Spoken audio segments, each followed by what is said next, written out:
Къмпинг е охраняван терен със съответната инфраструктура и с необходимите условия за пребиваване на туристи със собствена или наета палатка или каравана, както и за паркиране на автомобили и предлагане на туристически услуги.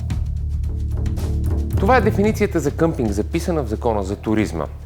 Има и много ясни и точни правила и изисквания за тях. Какво обаче представляват къмпингите в България? Колко са и колко от тях реално отговарят на законовите изисквания? Никой не знае, дори и държавата. Всъщност в годините това определение до голяма степен се е размило и респективно правилата вече не важат. Има къмпинги, които спокойно можем да кажем, че работят по правилата на джунглата. И оказва се, всеки може да направи къмпинг извън тази дефиниция, извън тези правила. От хаоса губят всички. И туристите, и държавата. А резултатът е ясен. Хиляди вместо да останат в нашите райски кътчета, предпочитат да заминат на юг.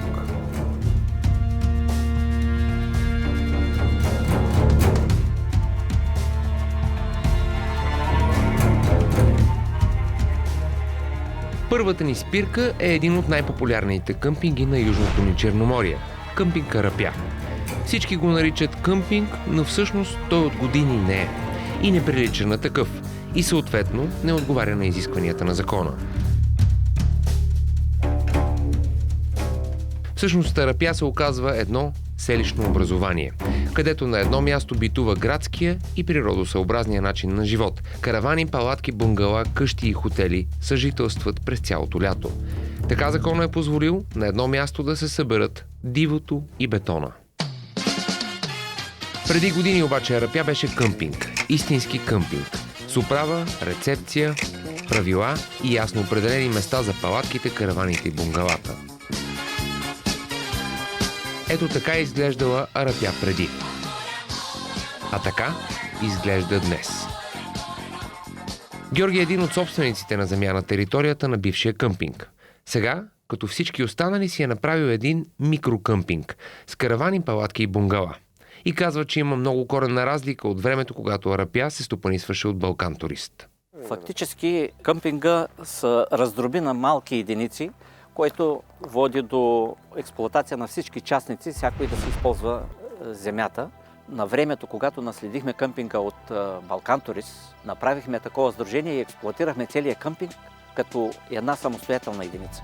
Обаче се оказа в последствие на време, че едните, които са по-в края, не могат да получат средства еднакви с тия, които са точно на центъра, там около морето, тъй като посещаемостта на туристите там е много по-голяма, отколкото примерно при нас. И всякой започна да експлоатира местото си самостоятелно и създава различни условия за почивка. Резултатът е един къмпинг, който вече не прилича на къмпинг. Няма улици, няма общ ред, правилата са различни и дори няма връзка между горната и долната част на старата Арапя. Но пък има множество огради, прегради, много собственици и малко отговорности. И не се знае кой зад коя ограда стои, кой стопанисва и кой реално би трябвало да носи отговорност. Красноречив пример за това е, че Георги беше единственият собственик, който открихме и който се съгласи да застане пред камерата и да говори за къмпингуването. Такова каквото е било, такова каквото уж го има днес. И такова каквото според него ще остане още дълги години. В северната част, там вече нещата, почти всички парцели са изкупени от чужди граждани. При тази ситуация там е устроен вече като в градски условия. Обаче аз тук, където се казва 1 декар место, трябва да го раздробя на улица да имам и не знам какво. Ето тук в тази част е улица. Кога ще стане улица? Никога. Хаосът далеч не е само на Арапя. На другият голям и много популярен къмпинг на Южното ни Черноморие – Градина. Ситуацията също е много различна, много променена от миналото. И там много малки къмпинги в големия къмпинг. Частни терени, на които се поставят каравани, палатки, бунгала. А плажната ивица стои безстопанствена, защото държавата бави търговете за концесионер. А едно предписание на властите от преди няколко седмици допълнително нажежи обстановката. Беше издадено разпореждане един от популярните барове – Кайт бара, да бъде махнат и преместен по-назад, защото попадал на дюни. Хората се притесняват от това, че те си предвидели почивката и искат да разберат да има някаква яснота. А реално погледнато аз сега не мога да им отговоря на въпроса дали ще имат те почивка. Реално когато няма спасители на плажа, какъв плаж е този, който няма никой да го охранява? Собствениците на къмпинги казват, че все пак сезон ще има. Ще има и каравани на градина, но и самите те все още се притесняват. Ето това е един типичен български къмпинг. Огромен плаж без ясен за момента собственик. Причината е, че регионалното министерство не е определило кой ще стопанисва този плаж и кой ще го управлява. Зад него са частните терени на различни хора. Тоест, те се явяват един вид малки къмпинги в големия къмпинг. Резултатът какъв е? Сезонът предстои, но няма никаква яснота. Кой, къде ще си слага караваните и палатките и ще има ли въобще сезон? Концесионерите казват да, но дали? Това всъщност е къмпинг по-български. А това е къмпинг по-гръцки.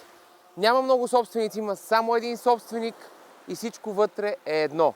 Всяка каравана, всяка палатка и всеки кемпер си има точно определено място. Всички знаят къде да си разположат караваните, а до там стига ток и вода. Задължително. Това, което е много по-различно е, че тук има много ясни и стриктни правила. А както можете да видите, на плажа на практика каравани няма. Всичко обаче си има цена. В Гърция тя е двойна. Но и стандарта на живот в южната ни съседка е по-висок. И за нас, българите, цените реално там са двойни. Ако у нас поставянето на каравана за цял сезон на първа линия е между 2500 и 3500 лева, то в южната ни съседка цените са същите, но в евро. Да, на Халкидики практиката масово е шезлонгите да не се заплащат, но пък напитката е задължителна. И тя също е в евро. И още една немаловажна разлика. Ако тръгнете натам, лесно можете да намерите информация за къмпингите.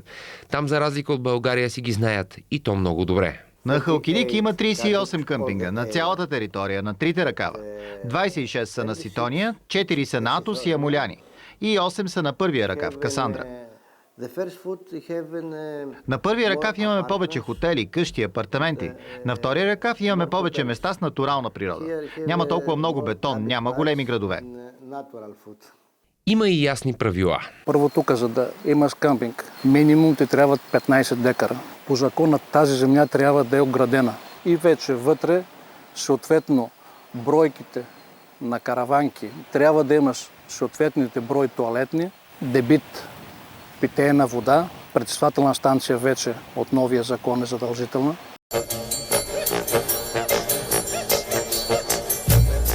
Отиваме в един такъв гръцки къмпинг, чийто управител е българка. Стопанисва се от българи, но по гръцките правила. Къмпинга, всяка каравана си има определено място, а всяка каравана и всяко място има извод за ток и вода съответно. Противопожарни табла имаме навсякъде, нали, това ни предпазва от пожари, защото, както знаем, тук в Гърция лятото възникват доста пожари. Да, естествено, да. Всяка сутрин, всяка вечер се изхвърля боклука. Не можеш да изхвърляш боклука навсякъде из къмпинга, затова има такива кофи през 5 метра.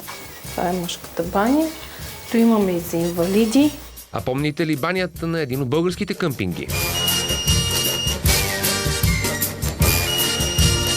Изводът всеки може сам да си направи. Връщаме се обратно у нас.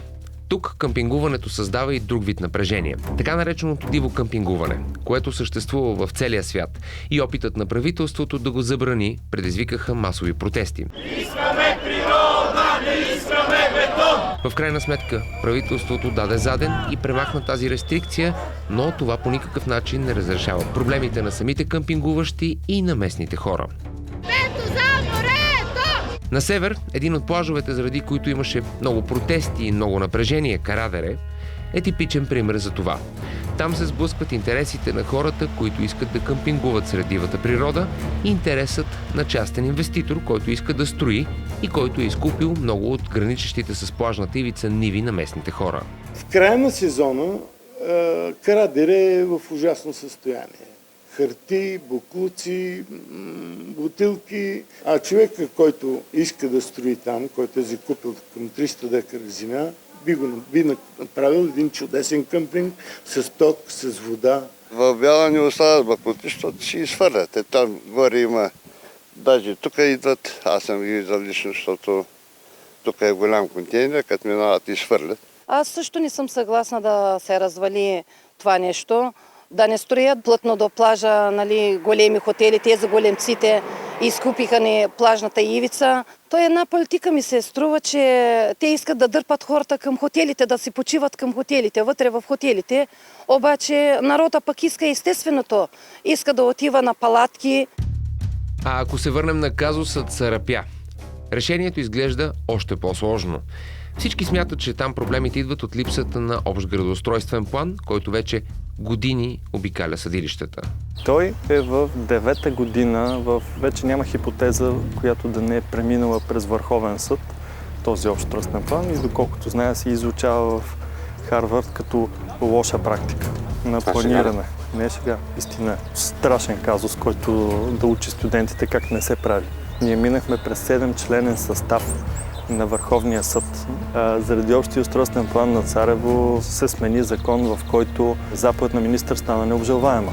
Кметът се оправдава с общия устройствен план, но държавата смята, че проблемите са решими, именно от самите общини. Но също така признават, че слагането на каравани и палатки в частен имот срещу наем не е незаконно. Като собственик на частен имот е възможно вътре да се допусне разполагане на каравани и кемпери. Това означава, че в този имот няма да има изградена съответна алейна мрежа, няма да отговаря на изискванията в наредбата към местата за настаняване, като къмпинг.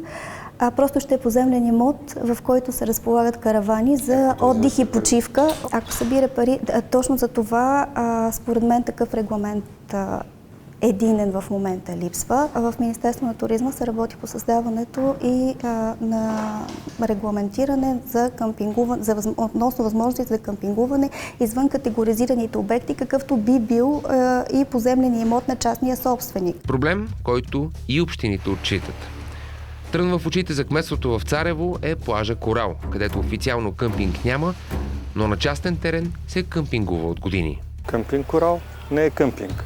В частният имот на един чужденец има 2000 човека. Чужденецът трябва да плаща такса смет, защото 2000 човека генерират смет колкото едно село.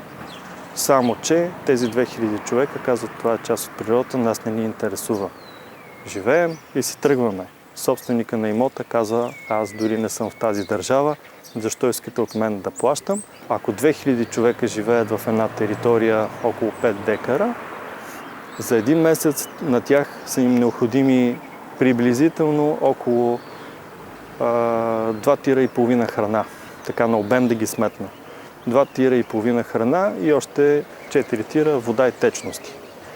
Ако кажем, че едни 5-6 тира влизат на това пространство, въпросът е къде излизат. Защото там няма почистване, няма канали, няма никаква инфраструктура. Има обаче и хора, които казват, ние правим истински къмпинг и спазваме строги правила. Таня Хубенова и Ангел Марашлиев управляват частен терен, гора в непосредствена близост до къмпинг градина и са категорични, че при тях не може да се говори за джунгла. Напротив. Ние през цялото време се грижиме за тази гора. Поддържаме една чистота. Има едно косене, едно третиране с едни различни видове препарати срещу кърлежи, срещу всичко, срещу комари, което това е нещо, което е ежедневие в къмпинга, което иначе в дивото къмпингуване това нещо, ако никой не го поддържа и чистотата, която нали, е необходима, не ми се вярва. Дори да говорим за тези зелени къмпингари, които си събират всичко след себе си, съжалявам много, но има неща, които остават след всеки човек, който пребивава повече от 24 часа на едно място. Къмпинг културата би трябвало да се развива точно както се развива и във всички други страни в Европа. Границата между така наречената къмпинг култура и дивото къмпингуване, между къмпингите и така наречените селищни образования, явно е доста тънка. Деликатен е и въпросът за сивата част на този бизнес, защото едни се регистрират, плащат данъци, но други развиват напълно нелегална дейност. Такава е в момента къмпинг културата в България. Дива, неясна и несигурна. И затова хиляди ще поемат по пътя на юг. Далеч от нашите райски кътчета, които на места ще продължат да пустеят.